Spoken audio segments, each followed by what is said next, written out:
You're welcome back to the morning show here on Arise News. The Imo State chapter of Labour Party is still reeling from the crisis that attended its recent attempt at nominating a candidate for November's governorship election. The primary election scheduled for that purpose ultimately descended into a farce after reports emerged that multiple versions of it were staged in different parts of the state, leading to the emergence of different claimants.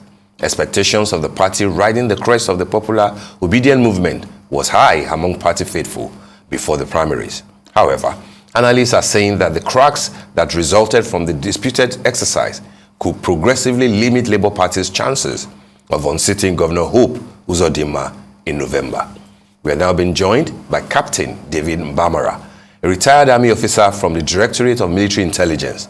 Captain Mbamara took part in the recent primary election for November's governorship election, and collectively we shall be looking at the upshot from those disputed primaries as well as the readiness of Labour Party to give Governor Hope Uzodinma a run for his money in November. Good morning, Captain.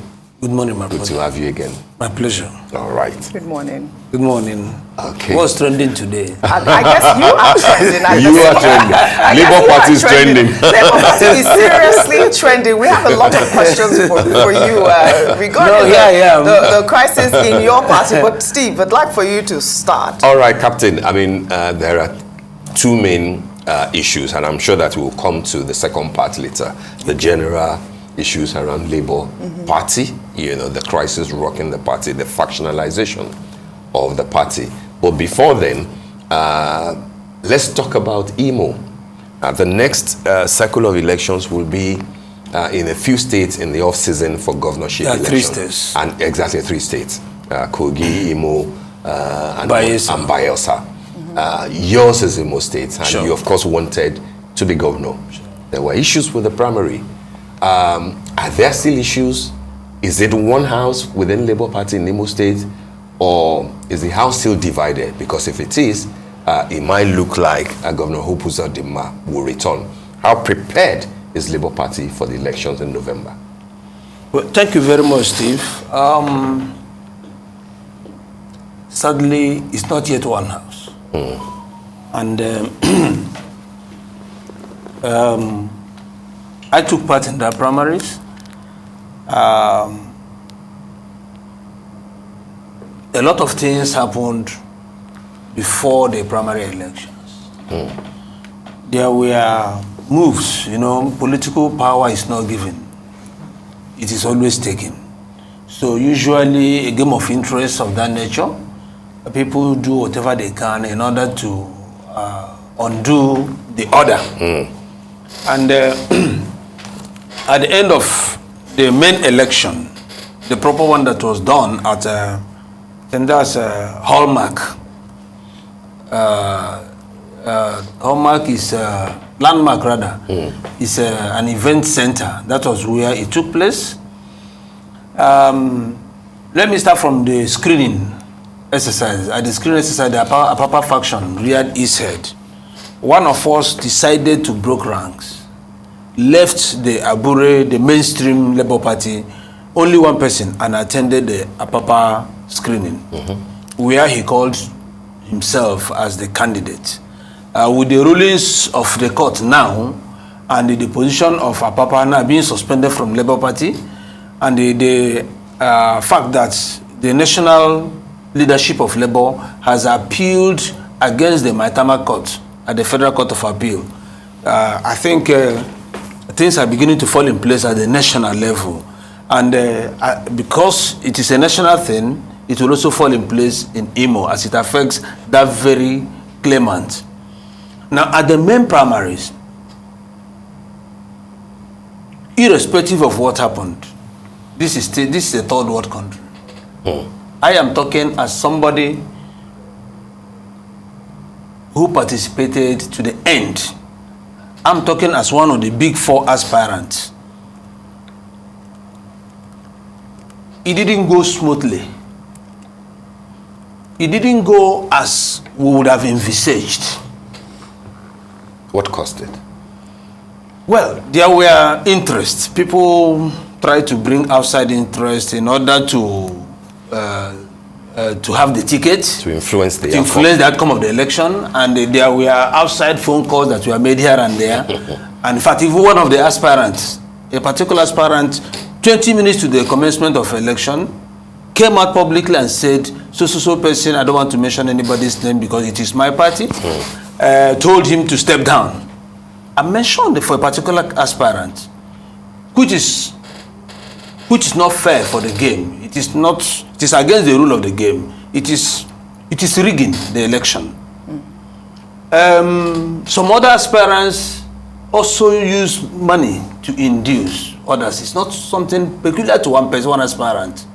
At the end of the day, if there's anybody that didn't spend any money, that didn't induce any delegate to vote for him with money, it is me.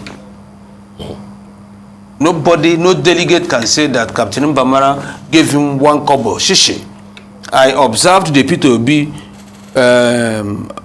compass method to the end. And then others think that they were smarter. And if it is a particular person that's induced with money and he emerged victorious because of that, it would have been a different ballgame. But we are 1, 2, 3, 4. Some other people did it. And a particular person now emerged openly.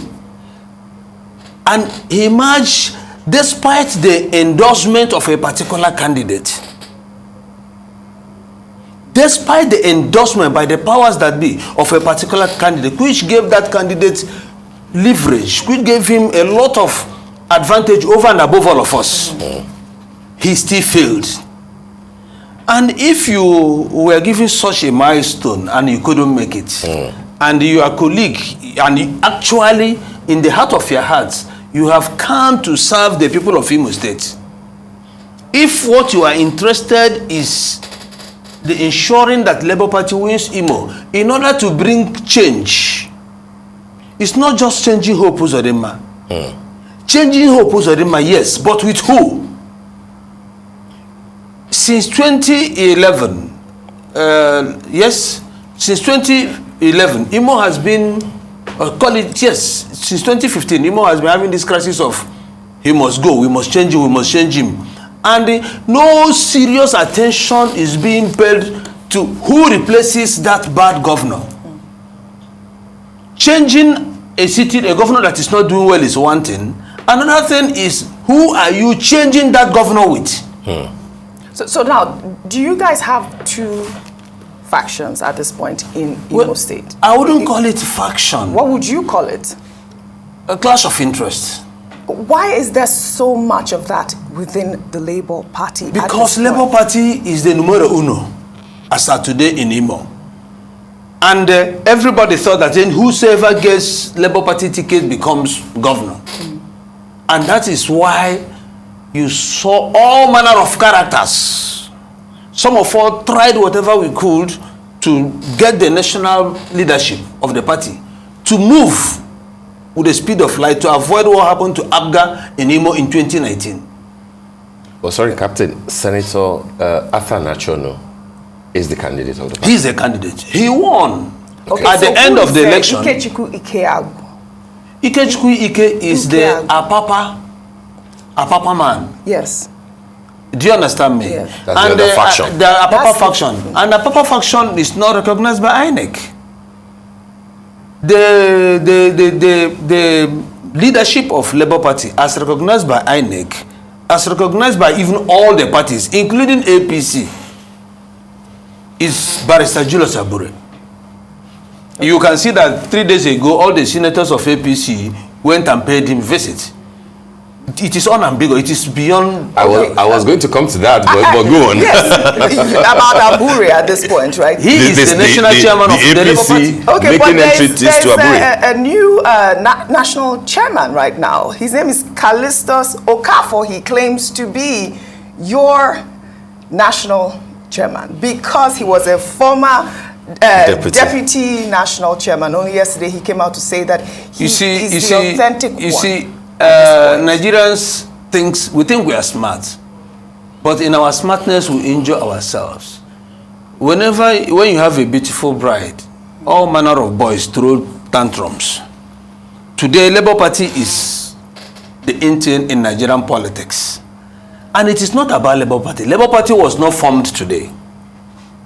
Labour Party is about 20 years old or 22 years old. Labour Party, what is special about Labour Party now that everybody wants to be chairman? Everybody wants to have the ticket of Labour Party. It is because of one character that has magic, that has Midas touch, and that is the personality and person of Dr. Peter Obi. It is his movement into the Labour Party that, and those of us from the third force, that triggered Labour Party, remodeled it, and positioned it as the leading political party in Nigeria. And of course, it is also that Peter Obi entrance into the Labour Party that galvanized the Obidian movement, which is the biggest peaceful, the biggest political revolution ever to happen in this part of the world since 1960. Do you understand? So now, these people did not envisage that there will be such a turnaround. And when we now moved into Labour Party with our principal, His Excellency Dr. Peter Obi, Labour Party became another thing entirely. And those of them who were associated with Labour Party in one way or the other, ab initio, now decided that, okay, Labour Party is the in thing, let's struggle for position. And I think Okafor should know that what is at stake now is the future of Nigeria. Apapa should know that what is at stake is the future of Nigeria.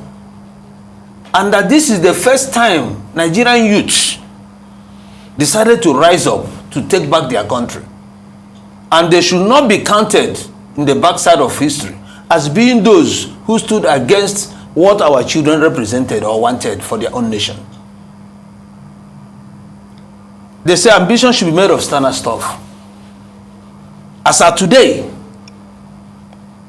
Julius Abure is the national chairman of Labour Party, and if they want to remove Julius Abure, he cannot be removed without the instrumentalities of NEC properly constituted. I'm not a lawyer, but I have the party constitution. So, and the Supreme Court severally has ruled and distance itself from the internal affairs of political parties, that you were deputy national chairman that time. The Labour Party, he was deputy national chairman, is different from the Labour Party today. When he was deputy national chairman, I wasn't a member of the Labour Party. And we use Labour Party as a vehicle.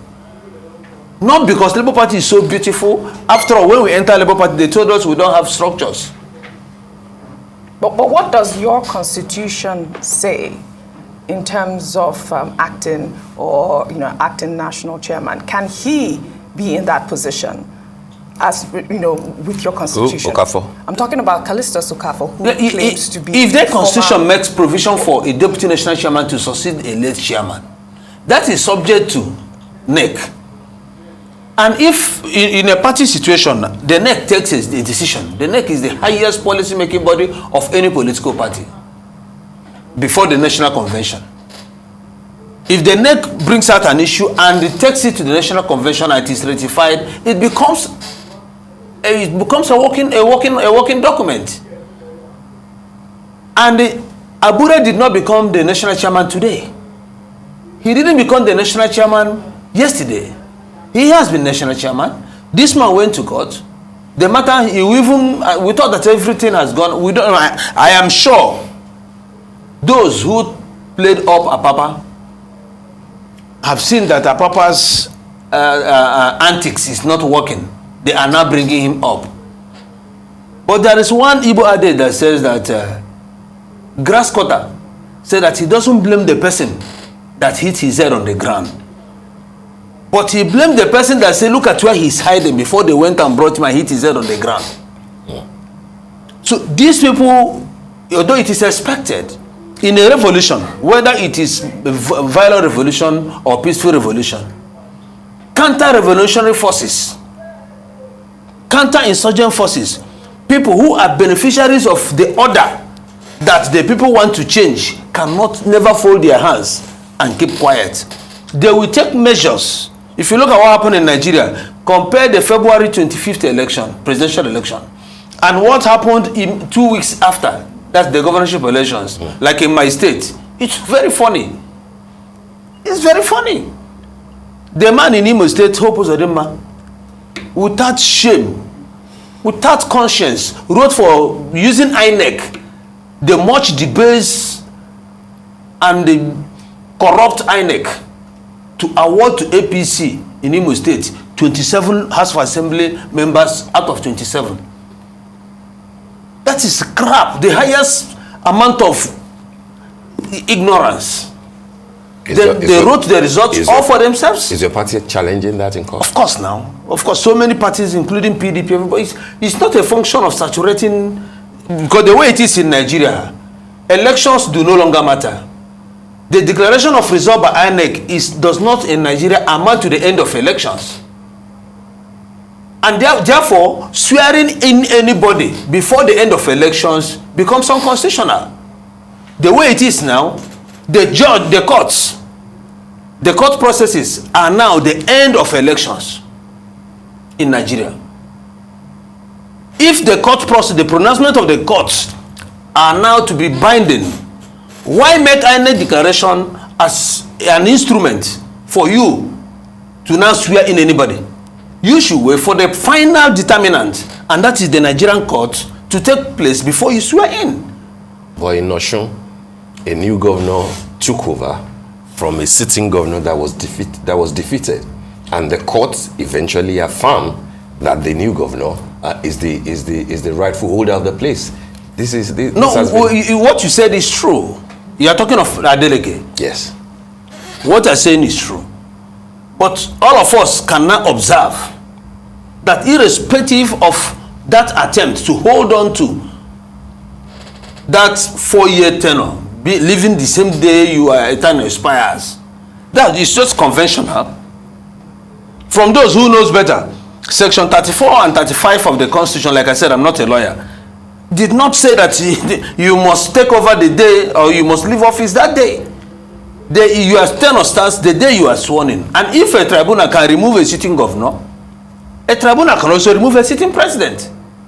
But in order to save this country, these problems, why not allow the election to go its full process until the elections are over? And when are the elections are over? That would be against the Electoral Act, won't it? It's not. Or it won't be against the Constitution.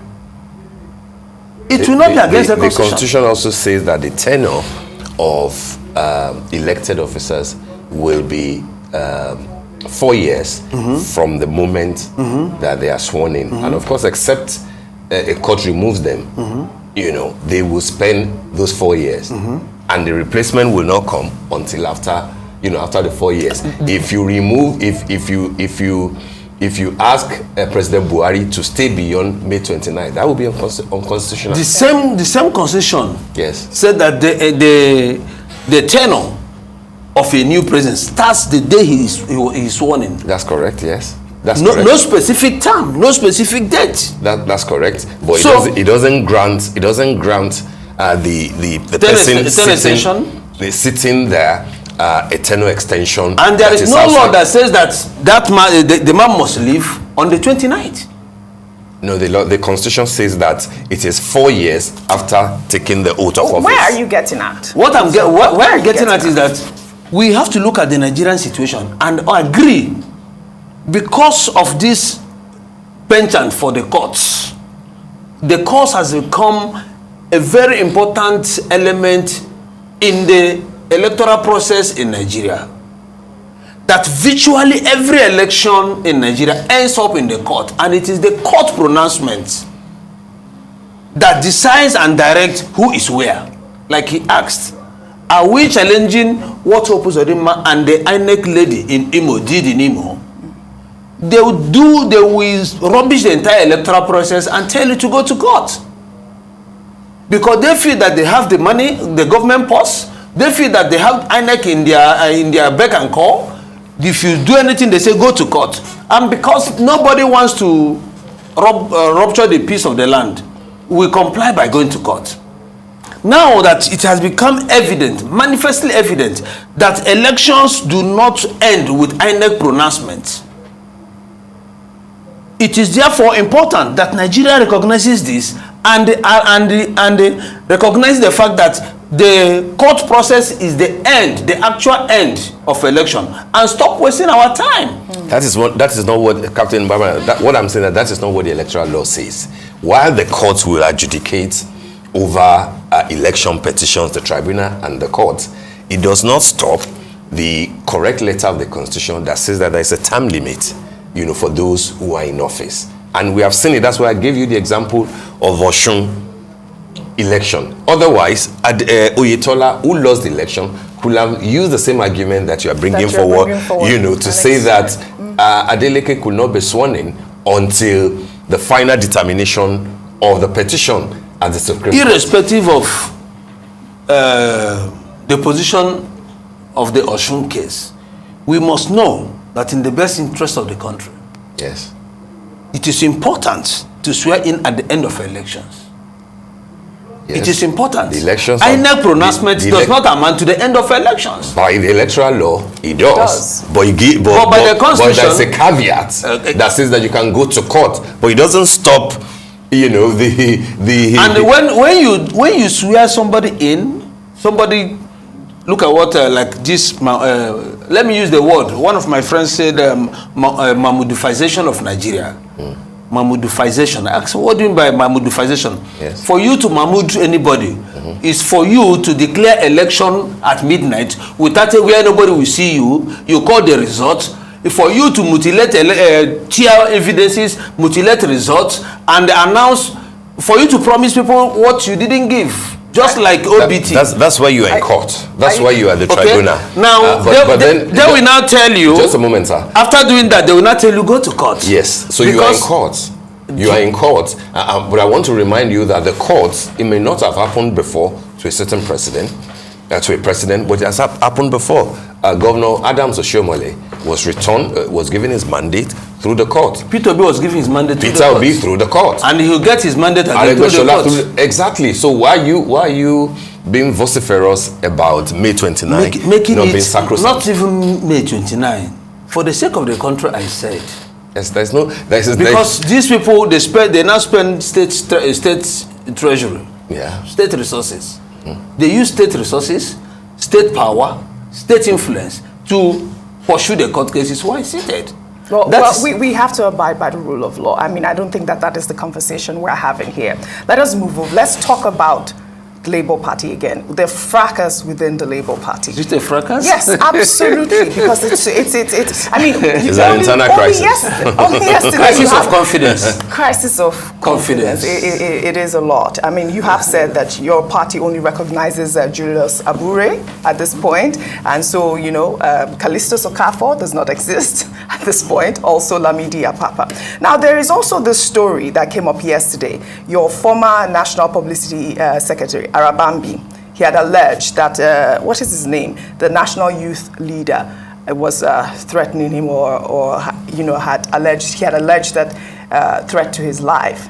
And he also said that that is the national youth leader gets his, instructions from Peter Obi. I don't know what your thoughts are. The whole thing is on that. I would like for you to Obi. Why to emphasize? Is Obi the only person that went to court? Right. They know what they are doing. This is politics. They know what they are doing. But what they don't know is that no power or tyrants can stop an idea whose time has come. Tyranny can only alter opinion and drive it underground, making its resolution inevitable. You see, our people must understand that this is not even about Obi. It is even above Obi. He who makes peaceful change difficult makes violent change inevitable. These guys, this started as a joke with NSAS. And what has led to this is total absence of governance. I watched your newspaper review this morning. Electricity, $7.5 billion spent within 8 years, and we're still in darkness? Are you kidding me? $7.5 billion. And if you look at the age group, the age bracket of these people that are calling the shots. Most of them are octogenarians. They're in their 80s, late 70s and 80s. And what they are trying to do is to stifle and kill the decision of their own children and grandchildren to take back their own country. That's what they're doing. Well, okay, I mean, just before we let you go, because... Do you have anything to say about this particular question that I asked you? If you know Kennedy, the youth leader, he can't hurt a fly. Kennedy Ahanotu cannot hurt a fly. And Kennedy is a man of his own violation. As a youth leader, he's a full-grown man. And because Kennedy maybe said you are stupid, then therefore it is P2B. Kennedy said, come, it is P2B. Captain Mbamara has quarrel with you. You say it's because of P2B. They should. This is not the issue. The issue is this. Let the law, like you said, take its full course. They say we should go to court. We are not in the court. Why are they crying? Why are they lobbying? They say we should go to court. We decided to go to court. Even in my own word, the result there is not what is there on the ground. They told us Beavers is this, mobilize our youth. Our youth became highly excited, very expectant, very hopeful about their country. They don't know the psychological implication of what they are doing. They are killing the interest of our youth in our electoral process. They are killing the hope of people in this country. They are encouraging capital flight. They are encouraging brain drain. They are destroying the country just because a clique want to hold on to power. All right, just 10 seconds more before we let you go. What's your position on the November election in Imo State? Are you behind Achonu, who's the candidate of your party, and what are his chances, given the fact that even Abia, that is the only state that a Labour Party has, people say that it's a bit shaky now, given what even the lawyer from Kano, the judge from Kano, said that he did not make such ruling. I know, so that's why I said shaky. Cannot be shaky. I didn't say that he has been removed. There is nothing. There's no case about Abia State. Okay. In Imo, I want to use this opportunity to appeal to the leader of the party, His Excellency Dr. Peter Obi, to intervene in Imo. Imo is a low-hanging fruit for Labour Party to pluck. Okay. The first thing he needs to do is to call all the aspirants. Even if it's just 2 hours meeting, they will listen to him. Okay. And he has to also get the chairman or national chairman of the party to give the aspirants back the 10 million naira they promised to give them back from the form, as a way of cushioning the tension and bringing their making sure that the party comes together once again. Okay. If they get the party together, hope is out of office. All right, Captain David Mbamara, I want to thank you for coming on the morning show this morning. Thank you indeed. Let's hope that Imo State in November will be a peaceful. Senator Chon is the new governor, next governor of Imo State. All right, thank you so much for coming.